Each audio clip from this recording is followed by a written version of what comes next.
Hello and welcome to part 3 of Kings, all the way up to the start of Kings to the death of King Solomon.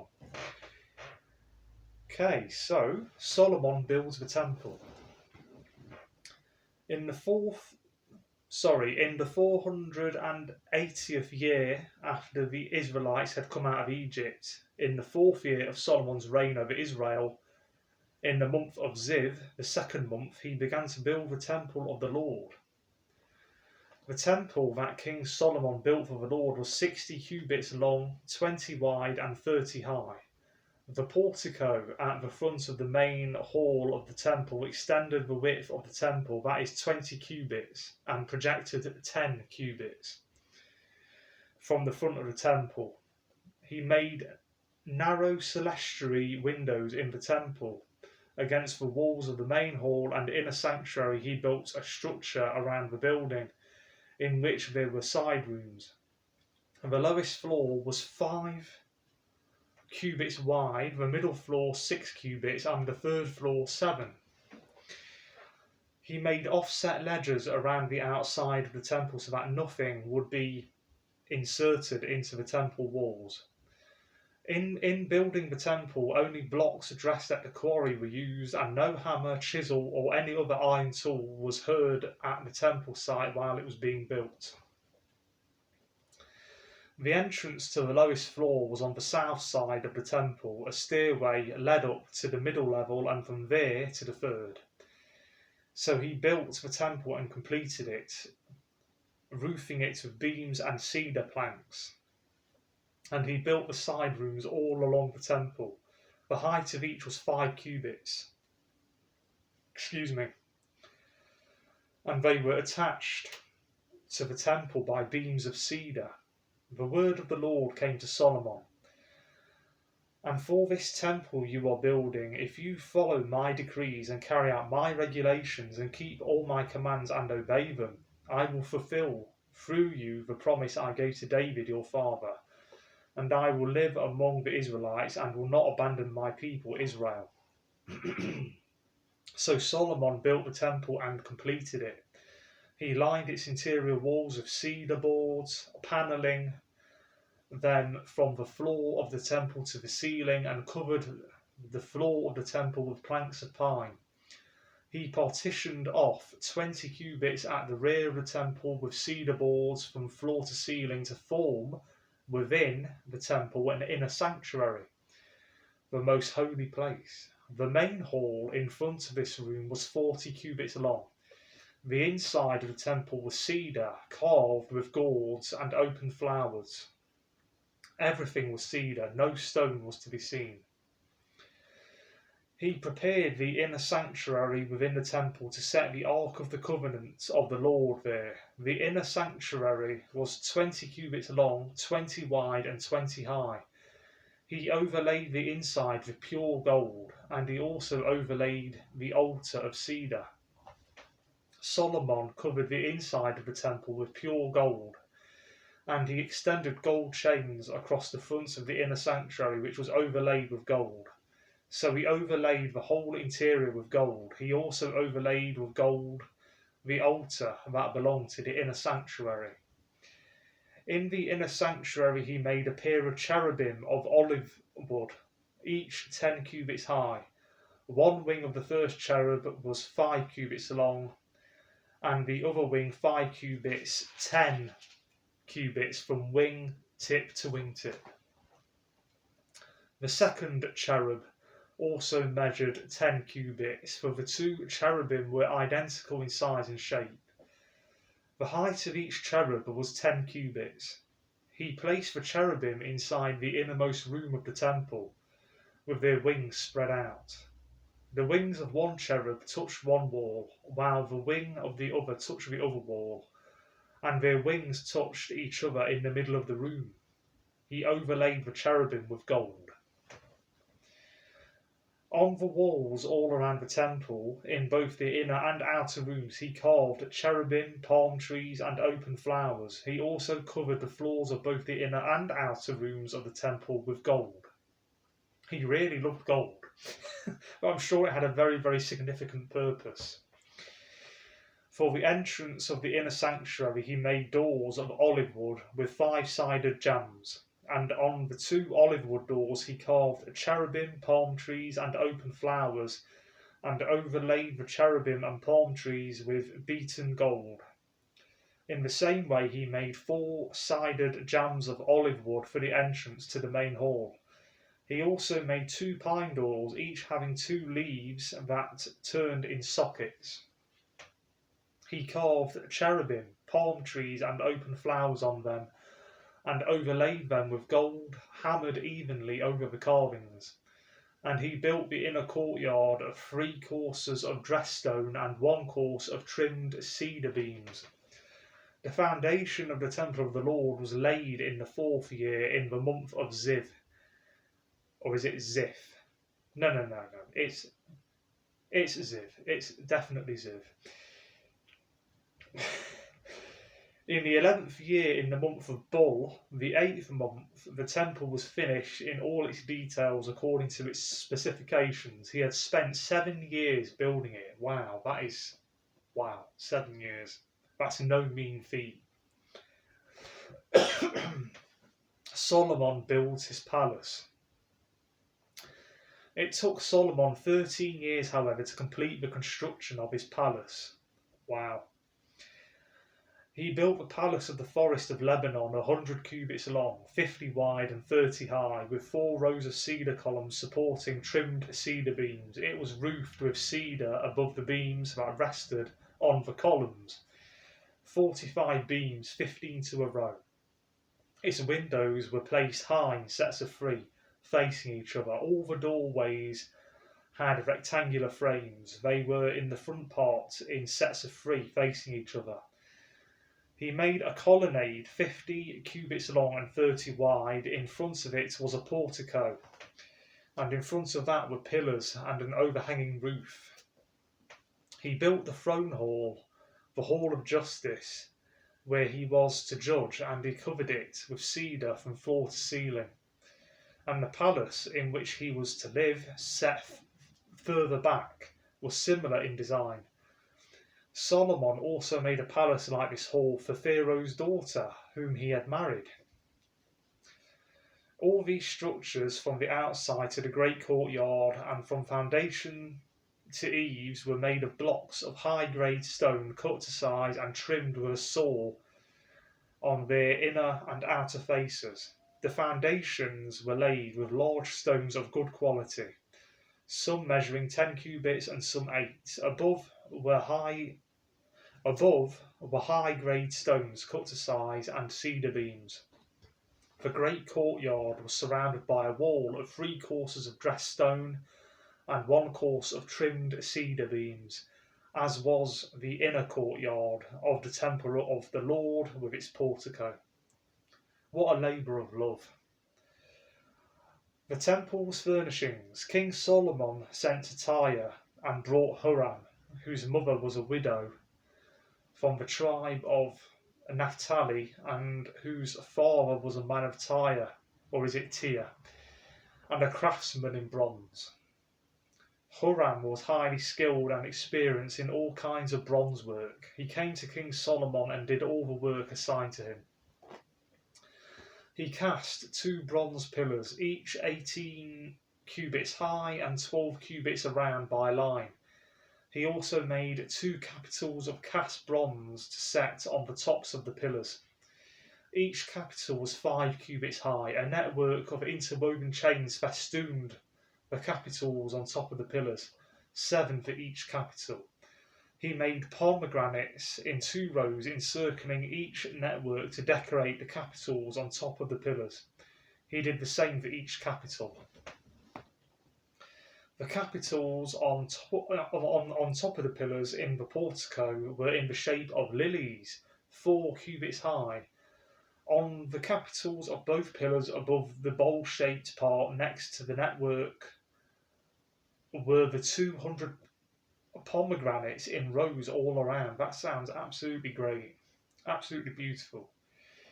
He erected the pillars at the portico of the temple. The pillar to the south he named Jachin, and the one to the north Boaz. The capitals on top were in the shape of lilies, and so the work on the pillars was completed. He made the sea of cast metal circular in shape, measuring 10 cubits from rim to rim and 5 cubits high. It took a line of 30 cubits to measure around it. Below the rim, gourds encircled it, 10 to a cubit. The gourds were cast in 2 rows in one piece with the sea. The sea stood on 12 bulls, 3 facing north, 3 facing west, 3 facing south, and 3 facing east. The sea rested on top of them, and their hindquarters were toward the centre. It was a handbreadth in thickness, and its rim was like the rim of a cup, like a lily blossom. It held 2,000 baths. He also made 10 movable stands of bronze. Each was 4 cubits long, 4 wide, and 3 high. This is how the stands were made. They had side panels attached to uprights. On the panels between the uprights were lions, bulls, and cherubim, and on the uprights as well. Above and below the lions and bulls were wreaths of hammered work. Each stand had 4 bronze wheels with bronze axles, and each had a basin resting on 4 supports, cast with wreaths on each side. We're talking about some serious work going on here.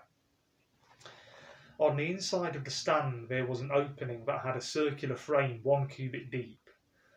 This opening was round, and with its base work it measured 1.5 cubits. Around its opening there was engraving. The panels of the stands were square and not round. The 4 wheels were under the panels, and the axles of the wheels were attached to the stand.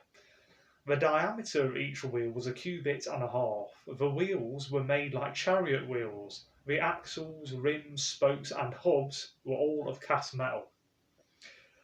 Each stand had 4 handles, and on each corner projecting from the stand. At the top of the stand there was a circular band 0.5 cubit deep. The supports and panels were attached to the top of the stand. He engraved cherubim, lions, and palm trees on the surfaces of the supports and on the panels in every available space, with wreaths all around. This guy did not do anything by halves, let me tell you something. This is the way he made the 10 stands. They were all cast in the same moulds and were identical in size and shape.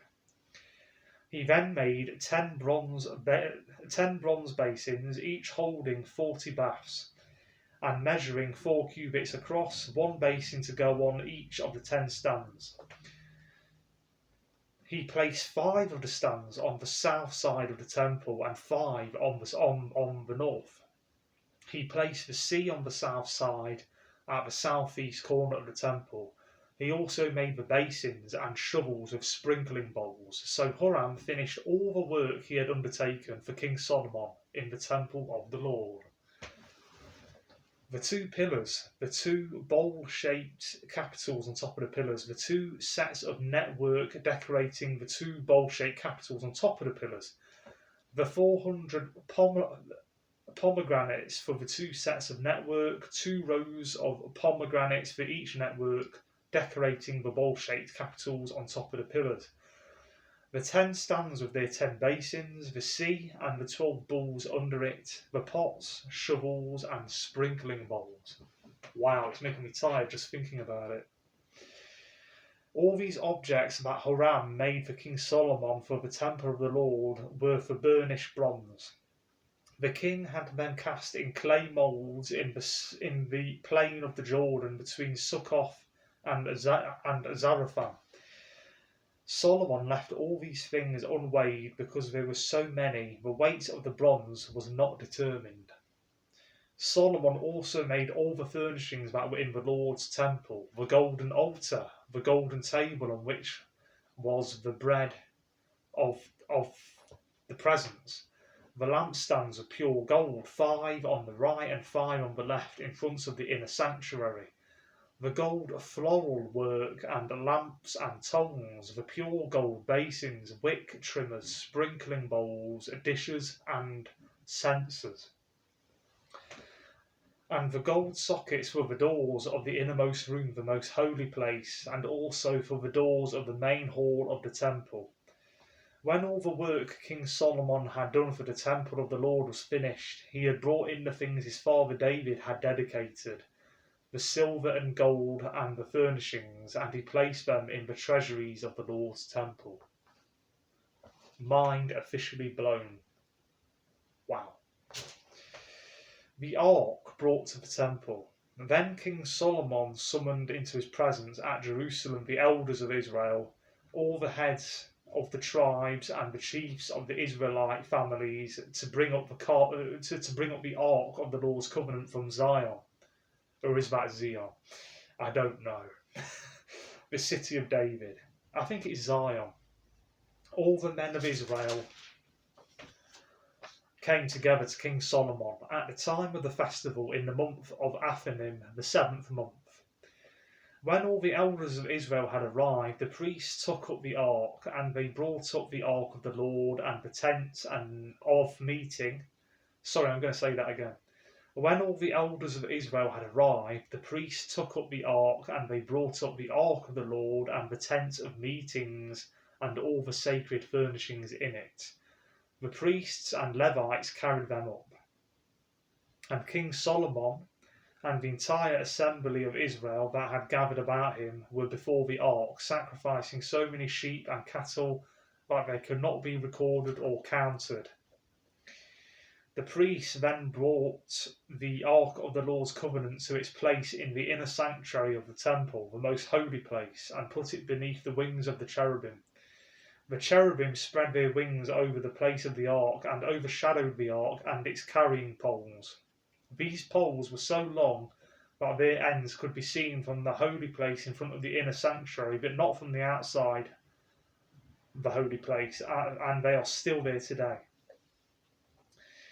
There was nothing in the ark except the 2 stone tablets that Moses had placed in it at Horeb, where the Lord made a covenant with the Israelites after they came out of Egypt. When the priests withdrew from the holy place, the cloud filled the temple of the Lord, and the priests could not perform their service because of the cloud, for the glory of the Lord filled his temple. Then Solomon said, "The Lord has said that he would dwell in a dark cloud. I have indeed built a magnificent temple for you, a place for you to dwell forever." While the whole assembly of Israel was standing there, the king turned around and blessed them. Then he said, "Praise be to the Lord, the God of Israel, who with his own hand has fulfilled what he promised with his own mouth to my father David. For he said, 'Since the day I brought my people Israel out of Egypt, I have not chosen a city in any tribe of Israel to have a temple built for my name to be there, but I have chosen David to rule my people Israel.' My father David had it in his heart to build a temple for the name of the Lord, the God of Israel. But the Lord said to my father David, 'Because it was in your heart to build a temple for my name, you did well to have this in your heart. Nevertheless, you are not the one to build the temple, but your son, who is your own flesh and blood. He is the one who will build the temple for my name. The Lord has kept the promise he made. I have succeeded David my father, and now I sit on the throne of Israel, just as the Lord promised, and I have built a temple for the name of the Lord, the God of Israel. I have provided a place there for the ark, in which is the covenant of the Lord that he made with our forefathers, that he made with our fathers, when he brought them out of Egypt.'" Now let me just check something.